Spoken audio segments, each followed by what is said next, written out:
మండలం గాంధీనగర్ గ్రామం వద్ద శ్రీరామ్ సాగర్ జలాశయం నుండి సరస్వతి కాలువ పరిధిలోని ఆయకట్టు రైతులకు యాసంగి పంటకు సాగునీటిని గంగమ్మ తల్లికి ప్రత్యేక పూజలు చేసి విడుదల చేశారు. ఈ సందర్భంగా మహేశ్వరరెడ్డి మాట్లాడుతూ నిర్మల్ నియోజకవర్గ రైతులు యాసంగిలో పంటలు సాగు చేసేందుకు ఎస్ఆర్ఎస్పీ ద్వారా నీటిని విడుదల చేస్తున్నట్లు తెలిపారు.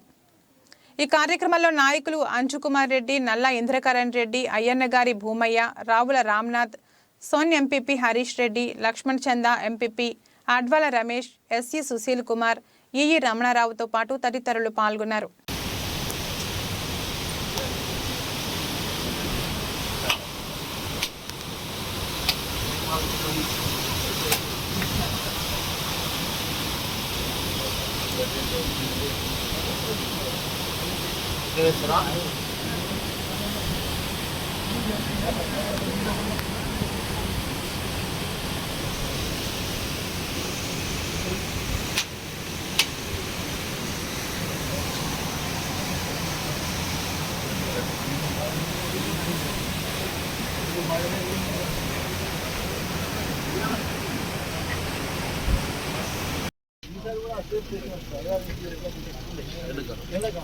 కాబట్టి తక్కువ నీళ్ళ పూర్వం చాలా ఇబ్బంది అవుతుంది. నీళ్ళలో నీళ్ళు